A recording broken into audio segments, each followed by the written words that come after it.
Good morning everyone. चलो शुरू करते हैं मादा जनन तंत्र को। इससे पहले हमने पढ़ा था नर जनन तंत्र और आज हम अध्ययन करेंगे मादा जनन तंत्र के बारे में। सबसे पहले हम बात करेंगे कि मादा जनन तंत्र के अंदर जो प्राथमिक लैंगिक अंग हैं वो अंडाशय होते हैं और द्वितीयक लैंगिक अंगों में अंडवाहिनी, गर्भाशय और वजाइना होती है। और हमने नर जनन तंत्र में पढ़ा था कि प्राथमिक जननांगों के रूप में वृषण होते थे और सहायक जननांगों के रूप में वृषण कोश, अधिवृषण, शुक्रवाहिनी, शुक्राशय, कावपर ग्रंथि आदि वहां पर उपस्थित होते थे। लेकिन आज हम बात कर रहे हैं मादा जनन तंत्र के बारे में और पहले पॉइंट के बारे में अध्ययन करते हैं कि प्राथमिक जनन अंग मादा जनन तंत्र के अंदर जो होते हैं वो अंडाशय होते हैं। अब अंडाशय के बारे में मैं आपसे थोड़ा डिस्कशन कर लेता हूं। जो अंडाशय है वो 1.5 से 3 सेंटीमीटर लंबा होता है और 8 mm ये चौड़ा होता है। सेंटीमीटर ये चौड़ा होता है, ठीक है। उसके बाद में अंडाशय जो है वो दो प्रकार के कार्य करता है। पहला कार्य तो ये क्या करेगा, जनन कोशिकाओं का निर्माण करेगा।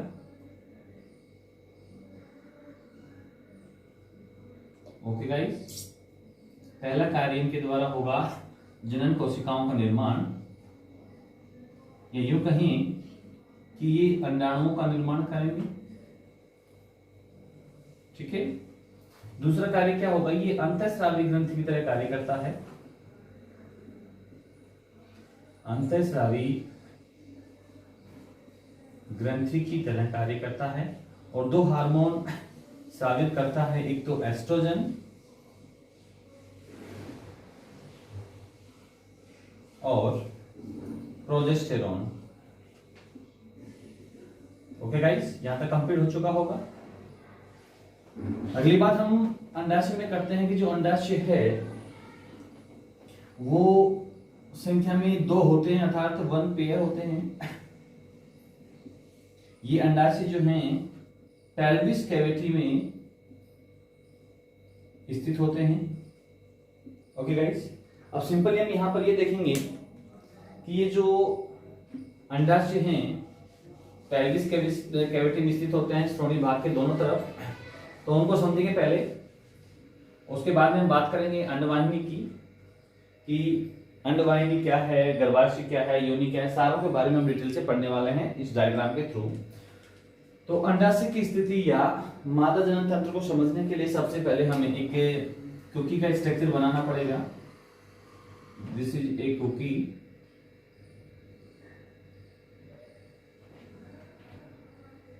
और इसके माध्यम से हम समझेंगे कि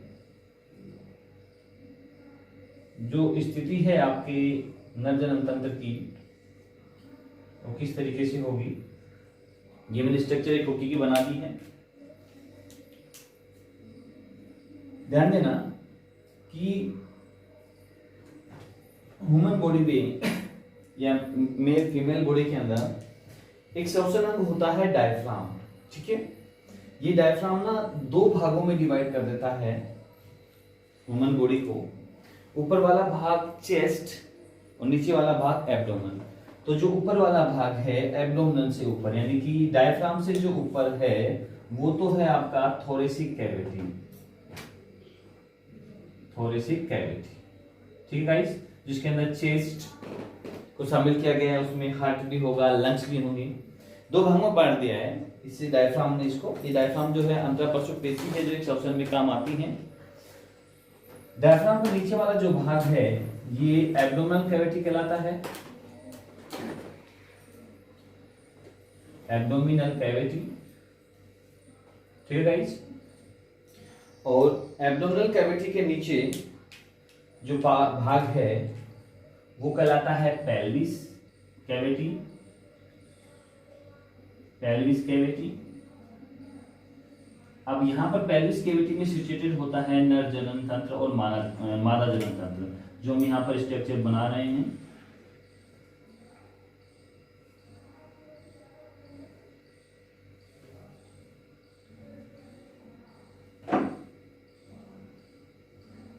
ये स्ट्रक्चर हम बना रहे हैं, आप थोड़ा ध्यान से देखना। यहाँ पर मैंने फिम्बरी लगा दिया है। ये स्ट्रक्चर जो हमने बनाई है, यहाँ पर वेजाइना शुरू हो जाती है। ये पेल्विस भाग है, तो पेल्विस भाग में स्थित होती है आपका मादा जनन तंत्र। अब इनके बारे में हम थोड़ा डिटेल से पढ़ने वाले हैं कि किस तरीके से हम इनका डिस्कशन करेंगे और अंडाणु का निर्माण किस तरीके से होता है। देखिए गाइस, शुरू करते हैं डायग्राम से। और डायग्राम को पहले हम समझेंगे कौन कौन से पार्ट कहाँ कहाँ होते हैं। ये कंप्लीटली जो पार्ट है ये गर्भाशय होता है। गर्भाशय के नीचे सर्विक्स होता है, जहां पर सबसे ज्यादा महिलाओं में कैंसर होने की संभावनाएं होती हैं, जिसे सर्विक्स कैंसर कहते हैं। तो सर्विक्स भाग में सबसे ज्यादा कैंसर की पोजीशन रहती है। ये वेजाइना है और गर्भाशय जो है उसको 3 लेयर से डेवलप किया गया होता है, या 3 लेयर से वो डेवलप होता है। और वो 3 लेयर कौन कौन सी हैं? पहली है ये ग्रीन वाली, जिसे ब्लू कलर से मैंने दिखाया, ये एंडोमेट्रियम। रेड वाली मायोमेट्रियम और ब्लैक वाली पेरीमेट्रियम। सबसे इनर वाली है ये ब्लू, जिसे कहते हैं एंडोमेट्रियम, और सबसे बाहर वाली है ये ब्लैक, जिसे कहते हैं पेरीमेट्रियम। ठीक है, तो गर्भाशय के बारे में हमने देखा है। दूसरी बात हम यहाँ पर करते हैं कि ये जो नली है दोनों साइड से निकलती है, ये अंडवाहिनी कहलाती है, जिसे फैलोपियन ट्यूब भी कहते हैं, ओविडक्ट भी कहते हैं। इसकी लंबाई लगभग 10 से 12 सेंटीमीटर की होती है। उसके बाद में दोनों साइड में अंडाशय होते हैं, और ये जो अंडाशय है इनकी लंबाई लगभग 2.4 सेंटीमीटर की होती है। अंडाशय को ओवरी कहा जाता है। तो महिलाओं में या मादा में 1 पेयर या 1 जोड़ी अंडाशय उपस्थित होते हैं। अंडाशय में 2 भाग होते हैं, एक कोर्टेक्स, दूसरा मेडुला। कोर्टेक्स और मेडुला मिलकर एक तरल पदार्थ का निर्माण करते हैं, जिसे स्टोमा कहते हैं। अभी हम पढ़ने वाले हैं। गर्भाशय के बारे में हमने देख लिया है, इसके लेयर्स को हमने देख लिया है। 2 अंडाशय होंगे, फैलोपियन ट्यूब होगी। फैलोपियन ट्यूब जो है, या यूं कहें कि अंडाशय से जो फिम्बरी जहां जुड़ते हैं उसमें एक कोन टाइप की जो संरचना होती है, खुला हुआ भाग, वो एम्पुला होता है, और नैरो भाग जो है वो स्टेमस होता है। अब इनके बारे में हम बारी बारी से यहाँ पर स्टडी करने वाले हैं। तो देखिए गाइस, हम शुरू करते हैं पहले भाग के बारे में कि ये जो अंडाशय है ये महिलाओं में जब फीटस 6 से 8 वीक का होता है, उसी समय इस अंडाशय का विकास होना प्रारंभ हो जाता है। और जब मतलब गर्भाशय के अंदर जो लड़की है वो 6 से 8 वीक की होती है, तो उस समय इनका जो अंडाशय है वो अर्ध विकसित होता है, और उस समय इनके अंडाशय में लगभग 6 से 7 मिलियन ओगोनियम होते हैं। क्या होंगे? ओगोनियम। और ये धीरे धीरे डेवलप होते रहते हैं, और एट प्यूबर्टी टाइम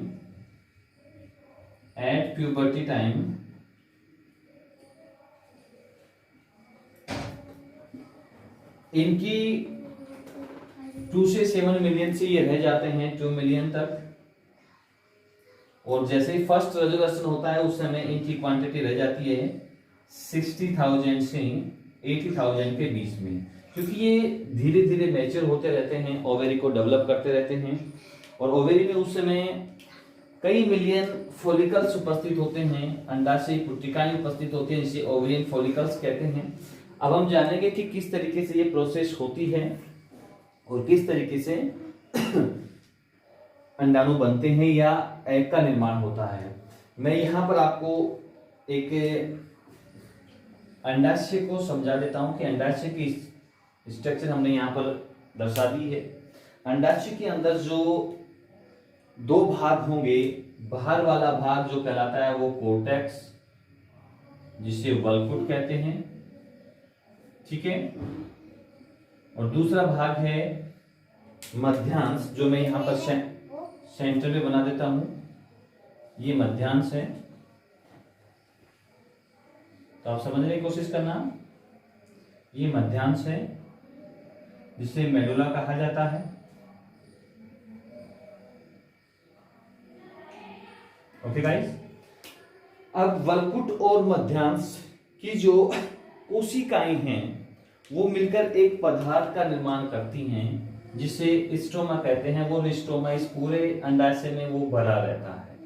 क्वेश्चन यहीं से पूछा जाता है कि वल्कुट और मध्यांश के द्वारा बनने वाला पदार्थ क्या कहलाता है, तो वो स्ट्रोमा कहलाता है। तो ये यहाँ पर स्ट्रोमा भरा हुआ है, किससे निर्मित हो रहा है, ये वल्कुट और मेडुला से, जो क्या कहलाएगा, स्ट्रोमा कहलाएगा। ठीक है, इसमें दो पार्ट होंगे, एक पार्ट होगा वल्कुट अंडाशय में, दूसरा पार्ट होगा मध्यांश।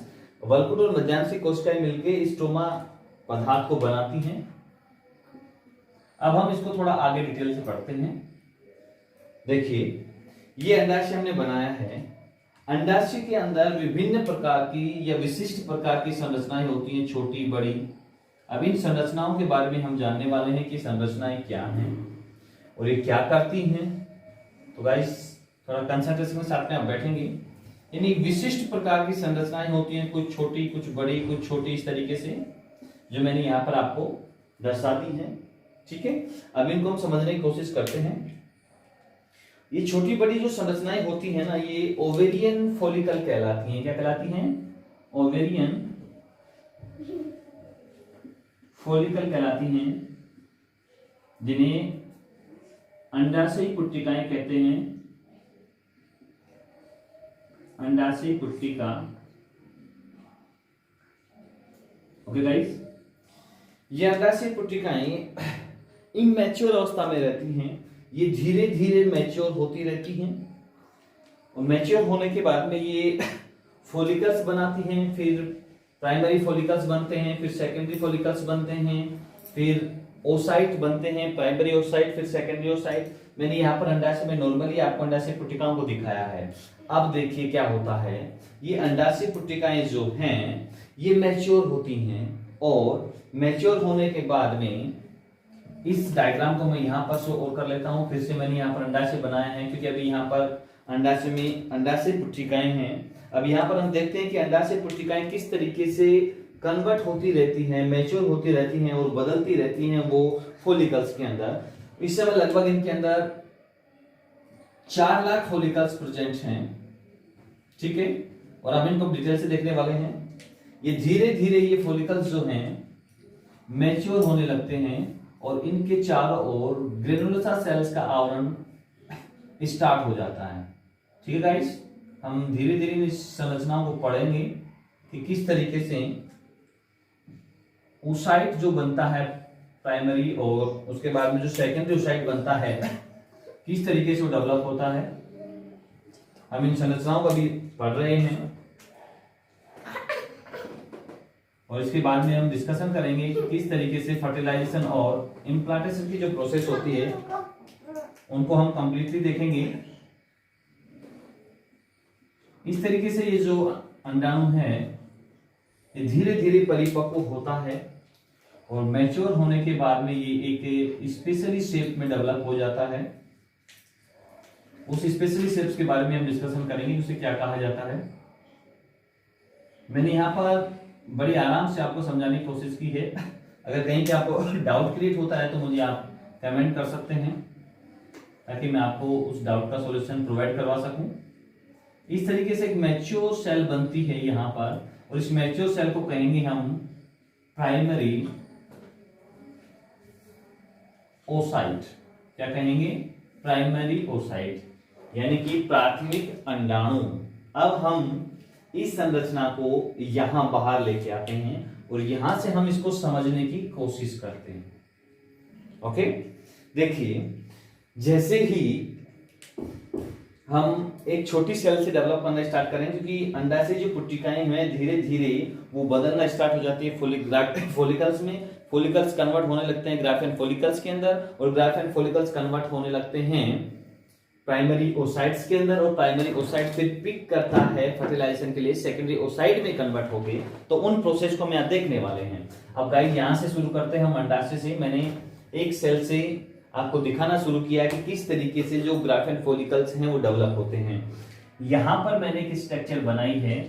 ये अंडाशय के अंदर उपस्थित सेल से इनके अंदर डिवीजन चल रहा है और इनकी संख्या लगभग इस अंडाशय में 60,000 से 80,000 है, यानी कि 60,000 से 80,000 की संख्या होती है। और इनके चारों ओर ग्रेनुलोसा जो सेल्स होती हैं उनका आवरण होता है। फर्स्ट में जब ये मैच्योर हो रही होती हैं और उस समय इन्हें कहा जाता है प्राइमरी फॉलिकल्स। ठीक है, मैंने यहाँ पर प्राइमरी फॉलिकल्स दिखाया हुआ है कि किस तरीके से सेल्स डेवलप हो रही हैं, बड़ी होती जा रही है, मैच्योर होती हुई जा रही है। तो पहली सेल्स ये क्या कर रही है, ये ग्रेनुलोसा से घिरी हुई होगी। ये लगभग इनकी संख्या अंडाशय में 60,000 से 80,000 के लगभग होंगी और ये क्या कहलाएंगी उस समय, प्राइमरी फॉलिकल्स कहलाएंगी। ठीक है, अगली अब बात करते हैं कि अब ये ग्रेनुलोसा जो सेल्स हैं ये धीरे धीरे मैच्योर होके बदल जाती है थीका सेल्स के अंदर। देखिए अब आगे हम बात करते हैं। अब इस सेल्स में और ज्यादा मैच्योरिटी आने से इसके अंदर पार्ट डिवाइड होने लगते हैं।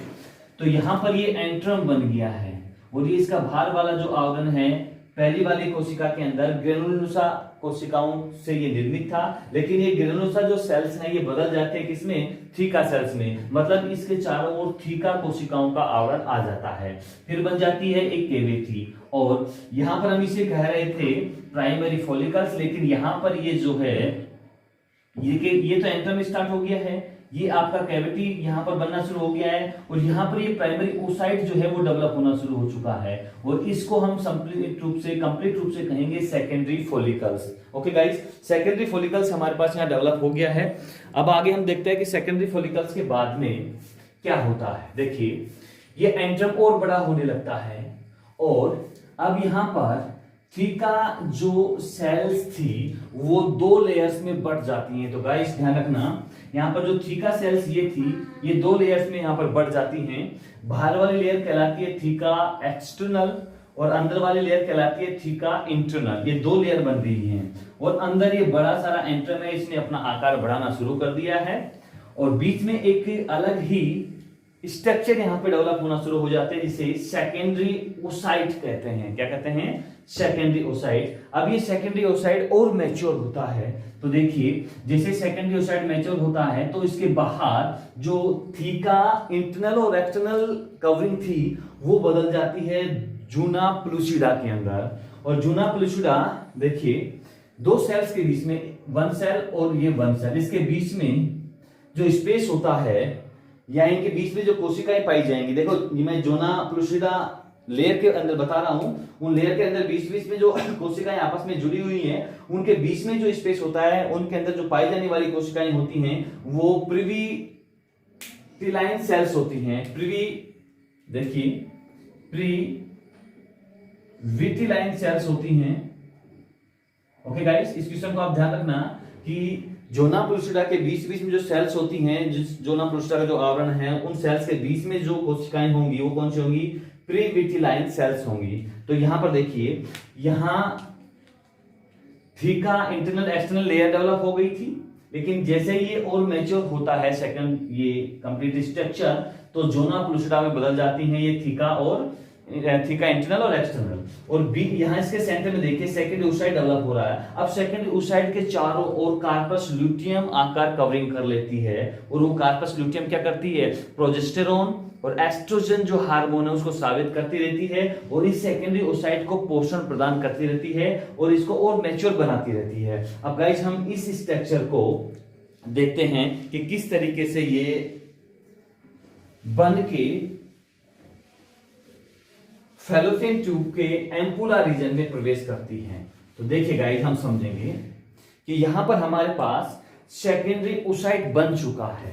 ठीक है, सेकेंडरी ओसाइट बनने के बाद में देखिए मैंने इसको पहले मैं आपसे एक क्वेश्चन कर लेता हूं कि हमें कैसे पता चलेगा कि किस मंथ में, जैसे पीरियड महिलाओं में कंटिन्यूसली रहते हैं पर मंथ के हिसाब से चलता रहता है, तो हमें कैसे पता चलेगा कि ओसाइट यहां से निकला है कि यहां से निकला है, हमें नहीं पता चलेगा। लेकिन हम आपको बता देते हैं कि साल में 12 महीने होते हैं तो एक महीने एक ओवरी से ओसाइट निकलते हैं, दूसरे महीने दूसरे ओवरी से ओसाइट निकलते रहते हैं, ऐसे कंटिन्यूसली चलते रहते हैं। और ध्यान रखना कि मैच्योर अवस्था जब आ जाती है उस समय अपने जो ओवरी है उनमें 1 ओवरी के अंदर 200 ओसाइट्स होते हैं प्राइमरी ओसाइट्स और बोथ में 400 ओसाइट्स होते हैं। अब एज कोई सी भी हो, चाहे 40 एज के हो, 50 एज के हो, उस समय भी अगर फर्टिलाइजेशन की प्रोसेस होती है तो वहां से ओनली वही प्राइमरी ओसाइट्स निकलते हैं। ऐसा मत सोचना कि वहां पर कोई ओसाइट दूसरे बनेंगे, नहीं, जो एट प्यूबर्टी टाइम में बन चुके हैं 400 ओसाइट्स, उनमें से ही ओसाइट्स निकलते रहते हैं, चाहे वो कोई सी भी एज हो। ओके गाइस, अब हम बात यहाँ पर ये करने वाले हैं कि यहाँ पर हमारे पास सेकेंडरी ओसाइट बन के आ चुका है। मैंने आपको यहाँ पर समझा दिया है कि ओसाइट जो बना है और अंडाशय जो यहाँ पर डेवलप हुआ है उसका इंटरनल स्ट्रक्चर मैंने आपको बता दिया कि कोर्टेक्स और मेडुला पार्ट से बना है। कोर्टेक्स और मेडुला की जो सेल्स होती हैं वो आपस में मिलकर स्ट्रोमा को डेवलप करती हैं। ओके गाइस, अब आगे हम बात करते हैं कि यहां पर ये जो पार्ट है ये प्राइमरी ओसाइट, क्या है ये? प्राइमरी ओसाइट है, प्राइमरी ओसाइट। अभी मैंने आपसे कहा था कि हर महीने एक ओवरी से ओसाइट निकलते रहते हैं। अब वो किस तरीके से निकलेंगे, देखिए, मैंने इस डस्टर को ओसाइट माना है, ये ओसाइट है, इनके ऊपर फिमरी इस तरीके से रहती हैं। फिमरी किस तरीके से होगी? इस तरीके से। अब जब ओसाइट निकलने का समय होता है उससे पहले ये जो फिमरीज हैं उसको, ओसाइट को निकलने के लिए उस अंडाशय को सहलाती रहती हैं, उसे प्यार करती रहती है ताकि वो उसके कंट्रोल में रहे। और जैसे ही अपने अंडाशय से ओसाइट निकलने का, यानी कि प्राइमरी ओसाइट निकलने का समय होता है तो वो उसको पिक कर लेती हैं और फैलोपियन ट्यूब के एम्पुला रीजन में पहुंचा देती हैं। तो देखिए गाइस, यहां से ये जो फिमरी लाइक स्ट्रक्चर है जिन्हें झालर कहते हैं, ये कवर कर लेती हैं इस प्राइमरी ओसाइट को और कहां ले आती हैं? एम्पुला रीजन में। यहां पर एम्पुला रीजन में ये ओसाइट आ जाता है और जैसे ही ये एम्पुला रीजन में आता है तो ये सेकेंडरी ओसाइट कहलाता है। क्या कहलाएगा? सेकेंडरी ओसाइट, यानी कि द्वितीयक अंडाणु कोशिका। अब हमें यहां पर देखना है किस भाग में आ चुका है अंडाणु, आपके एम्पुला रीजन में आ चुका है। और गाइस क्वेश्चन यहां पर पूछा जाता है कि फीमेल में फर्टिलाइजेशन की प्रोसेस कहां होती है? तो फीमेल में फर्टिलाइजेशन की प्रोसेस एम्पुला पार्ट में होती है। ठीक है, इसका जो नैरो पार्ट है वो इस्तेमस कहलाता है। लेकिन मैं आपको समझा देता हूं कि फर्टिलाइजेशन की प्रोसेस में क्या होगा। देखिए, अंडाणु जो हैं, अंडाणु शुक्राणु के साथ में क्रिया करेंगे और वो क्रिया कहलाएगी निषेचन। और उस निषेचन के दौरान क्या बनेंगे? युग्मनज बनेंगे जिन्हें एम्ब्रियो कहा जाता है। और ये एम्ब्रियो धीरे धीरे अपने अंदर डेवलपमेंट करते हैं। अब मैं आपको इसमें आगे डिस्कशन करने वाला हूं कि अब सेकेंडरी ओसाइट आपके एम्पुला रीजन में पहुंच चुका है, यहां पर पहुंच चुका है, ये एम्पुला रीजन है। अब आगे हम डिस्कशन ये करने वाले हैं कि ये जो सेकेंडरी ओसाइट है ये यहां पर इंतजार करेगा स्पर्म का। अब स्पर्म का इंतजार क्यों करेगा? क्योंकि फर्टिलाइजेशन की इसको प्रोसेस कंप्लीट करनी है, तो ये इंतजार करता है। ओके गाइस, किसका? स्पर्म का। क्योंकि मैं आपको बता दूं कि स्पर्म का इसलिए इंतजार करता है कि जो स्पर्म होते हैं उनके पास सेंट्रियोल होता है और जो सेकेंडरी ओसाइट है इसके पास सेंट्रियोल नहीं होता है, न्यूक्लियस होता है और सभी ऑर्गन्स इसके अंदर होते हैं, कंपोनेंट सारे होते हैं, लेकिन सेकेंडरी ओसाइट के अंदर सेंट्रियोल नहीं होता। सेंट्रियोल केवल स्पर्म के पास में होता है। जब तक स्पर्म नहीं आएगा, इसको सेंट्रियोल नहीं देगा, इस सेकेंडरी ओसाइट के अंदर ओवम बनने की प्रोसेस नहीं होगी, यानी कि एक एम्ब्रियो में ये डेवलप नहीं होगा जब तक स्पर्म के द्वारा इसको सेंट्रियोल प्रोवाइड नहीं करवाया जाएगा। जैसे इसको सेंट्रियोल मिलेगा ये ऑटोमेटिकली ओवम में कन्वर्ट होना स्टार्ट हो जाएगा और वो ओवम धीरे धीरे एम्ब्रियो में डेवलप होगा। पहले 1 सेल्स बनेंगी, फिर डबल सेल बनेगी, फिर 4 सेल्स बनेगी, यानी ब्लास्टोमियस में बदल जाएगा, फिर वो मोरुला फेज के अंदर चला जाएगा, फिर ब्लास्टोमियस कंप्लीट होने के बाद में वो इम्प्लांट हो जाता है यूट्रस में जाके। तो प्रोसेस हम देखने वाले हैं। तो यहाँ पर सेकेंडरी जो साइड डेवलप हुआ है इसको क्या चाहिए? अपने अंदर डिवीजन को कंप्लीट करने के लिए सेंट्रियोल चाहिए। सेंट्रियोल कहां से आएगा? सेंट्रियोल स्पर्म के पास में होता है, इसके पास अपना सेंट्रियोल नहीं होता, इसलिए ये वेट करता है उस एम्पुलर रीजन में जहां पर फर्टिलाइजेशन की प्रोसेस होनी है। गाइस मैं आपको एग्जांपल के थ्रू बता देता हूं कि इस अंडाशय में बहुत सारी प्राइमरी ओसाइट डेवलप हुए हैं। लगभग मैच्योरिटी के टाइम, एट ए प्यूबर्टी के टाइम, इसके अंदर प्राइमरी ओसाइट्स की संख्या है 400 बोथ ओवरीज के अंदर। मतलब यहां पर प्राइमरी ओसाइट डेवलप हो चुके हैं। अब किसी एक का, देखिए जब शादी होती है, आप लोगों ने देखा होगा दुल्हन के साथ में उसकी सहेलियां होती हैं, ठीक है, और वो सहेलियां उसको मंडप तक लेके जाती हैं, वहां पर बिठा देते हैं। किसी एक को वहां पे शादी करनी होती है, तो नहीं कि सारी सहेलियों को शादी करना है वहां पे, नहीं। तो यहां से ओवेरी से किसी एक सेकेंडरी ओसाइट को पिक किया जाता है फिम्ब्रीज के द्वारा, और यहां पर एम्पुलर रीजन में लाके उसको ठहरा दिया जाता है, और यहां पर वो इंतजार करती है स्पर्म का। तो मैंने भी कहा था कि सहेलियां जो हैं दुल्हन की, वो दुल्हन को एम्पुलर रीजन तक यानी कि मंडप तक छोड़ के आती हैं। अब हम आगे ये डिस्कशन करने वाले हैं कि दुल्हन आ चुकी है, दूल्हा कहां पे है। तो सबसे पहले आपके पास में यही सवाल आना चाहिए कि फर्टिलाइजेशन की प्रोसेस कहां होगी? एम्पुलर रीजन में होगी, ठीक है। एम्पुलर रीजन कहां प्रेजेंट होगा? फैलोपियन ट्यूब के अंदर, ठीक है। अब बात करते हैं कि स्पर्म के बारे में हम डिस्कशन करते हैं कि स्पर्म जो हैं वो यहां से प्रवेश करना स्टार्ट करेंगे। अब सबसे पहले हम बता देते हैं आपको कि ये जो वेजाइना है ये हायर एसिडिक नेचर का होता है, कि इसकी प्रवृत्ति एसिडिक होती है, क्योंकि जो फीमेल्स होते हैं उनकी वेजाइना के अंदर लैक्टोबैसिलस बैक्टीरिया प्रेजेंट होते हैं, और ये लैक्टोबैसिलस बैक्टीरिया जो है ना ह्यूमस मतलब अम्लीय प्रवृत्ति क्रिएट कर देते हैं उसके इंटरनल पार्ट के अंदर, ठीक है।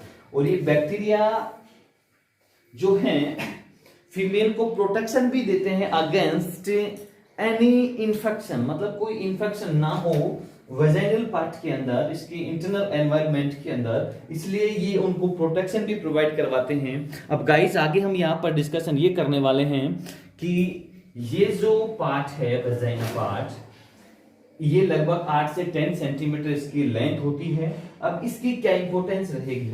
यहां से जैसे ही मैथुनी क्रिया स्टार्ट होती है उस समय स्पर्म मेल के द्वारा रिलीज किए जाते हैं, और वन क्यूटस के दौरान लगभग 200 से 300 मिलियन 200 से 300 मिलियन स्पर्म को रिलीज किया जाता है। क्वेश्चन पूछा जाता है यहां पर कि वन क्यूटस के दौरान, यानी कि वन क्यूटस के दौरान कितने स्पर्म रिलीज होते हैं? लगभग 200 से 300 मिलियन। अब ये जैसे ही रिलीज होते हैं ये स्पर्म, इनमें होड़ लग जाती है। देखिए जब बहुत सारे लड़के एक साथ में दौड़ कर रहे होते हैं तो उनमें फाइट रहती है कि कौन फर्स्ट आए, तो उनमें से कोई एक पहुंचता है फर्स्ट रैंक के अंदर, उसी प्रकार की होड़ यहां पर लगी रहती है। या हम इसको दूसरे एग्जांपल से समझे कि जैसे बारात में दूल्हा सबसे आगे चलता रहता है, उसके आगे बहुत सारे बाराती वहां पे डांस कर रहे होते हैं, लेकिन दुल्हन के पास जाना किसको है? एक ओनली दूल्हे को, ना कि सभी को। इसलिए यहां पर इनमें होड़ लगी रहती है, कोई एक पहुंचता है और बाकी जो हैं वेजाइना की अम्लीय नेचर के कारण डिस्ट्रॉय हो जाते हैं, और कोई एक स्पर्म जो है वो रीच करता है स्पर्म के पास।